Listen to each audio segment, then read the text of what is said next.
C'est dans moins d'un mois qu'aura lieu le référendum sur l'indépendance de l'Écosse. Donc, ce sera le 18 septembre prochain. Et on surveille, bien sûr, la position des deux camps. Et l'écart semble diminuer, en tout cas, au fil des jours et des semaines.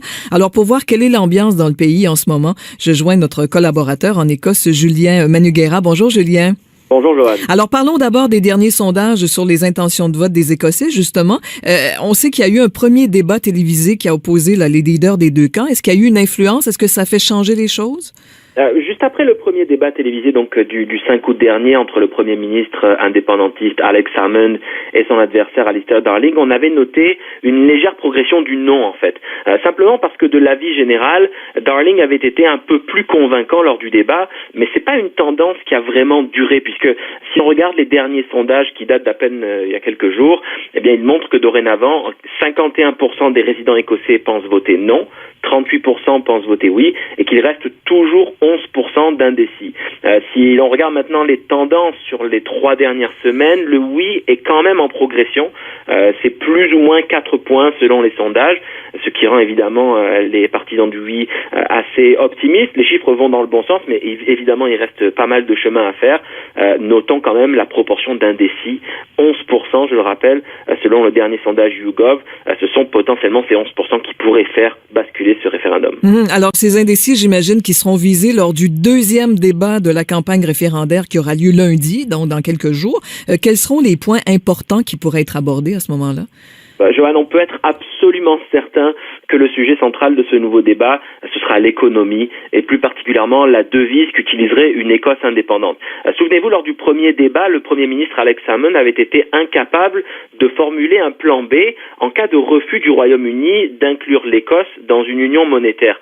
Cette union monétaire, entre parenthèses, c'est ce à quoi s'attachent les indépendantistes. C'est vraiment leur plan A, mais ils ne peuvent pas la décréter eux-mêmes tout seuls. Alors la question était simple, qu'adviendrait-il dans ce cas de l'Écosse si elle ne pouvait pas utiliser la livre sterling? Pas de réponse lors du premier débat, ce qui avait fortement irrité les Écossais. Tous les journaux en avaient parlé le lendemain. Alors est-ce que Alex Salmond sera cette fois-ci capable de répondre à cette question? Parce que je peux vous garantir qu'on va la lui reposer. Eh bien peut-être, grâce à une étude qui est parue il y a 2 jours, menée par le Adam Smith Institute, qui propose le plan B suivant. L'abandon donc de l'union monétaire à l'échelle du Royaume-Uni, mais l'utilisation unilatérale de la livre sterling sans le soutien d'une banque centrale. C'est un système en fait qui porterait le nom de sterlingisation adaptée. En fait, c'est un modèle que l'on retrouve dans certains pays d'Amérique latine, notamment au Panama, en Équateur, au Salvador. En fait, ce sont des pays qui utilisent le dollar, mais sans pouvoir imprimer de billets et sans organisme central prêteur en dernier recours.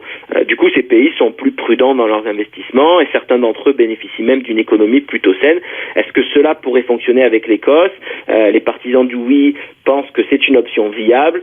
Ceux du non, évidemment, pensent que ce serait une catastrophe pour le pays. Bref, il y aura encore matière à débat lundi soir là-dessus. Il y a un autre enjeu majeur en Écosse, la question des ressources pétrolières de la mer du Nord. J'imagine qu'on va aborder la question également. Oui, absolument. Ces ressources pétrolières, c'est un enjeu colossal pour l'économie écossaise. Les prévisions sur la pérennité de ces ressources sont extrêmement importantes, surtout pour les partisans de l'indépendance. Cela dit, coup dur pour le Premier ministre cette semaine. Un des industriels du secteur pétrolier les plus influents, Sir Ian Wood, s'est étonné des prédictions extrêmement optimistes du parti nationaliste au pouvoir et des partisans du oui. Donc, le milliardaire écossais, lui, estime que dans les 15 prochaines années, les ressources vont commencer à décliner très sérieusement, alors que le projet d'indépendance s'appuie énormément sur ses revenus à très long terme. Donc, on peut imaginer que là aussi, par rapport à ces prédictions, on va beaucoup en parler lundi soir. Il y a une question qui avait soulevé la polémique, c'est l'abaissement par le parti indépendantiste au pouvoir de l'âge du droit de vote, passé donc de 18 à 16 ans. Est-ce que cela pourrait changer quelque chose au résultat?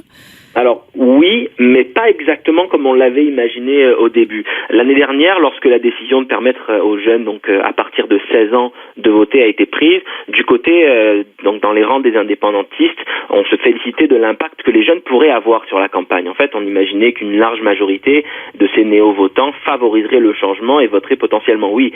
Il y a quelques jours, les sondeurs ont commencé à s'intéresser à cette catégorie d'âge et en fait, il y a 2 surprises qui sont sorties. D'abord, la première information, c'est que les jeunes devraient voter en masse. Aujourd'hui, on nous dit que plus de 70% d'entre eux désirent aller voter le 18 septembre prochain. Mais le plus surprenant, c'est que seuls 21% d'entre eux pense, vouloir voter pour l'indépendance de l'Écosse. C'est beaucoup, beaucoup moins que ce à quoi on s'attendait chez les partisans du oui. Alors effectivement, les jeunes peuvent faire basculer le vote, mais pas forcément dans le sens que le Premier ministre Alex Salmond anticipait. Vraiment intéressant. Donc, en terminant, un mot, Julien, sur le climat général là, à 3 semaines du vote?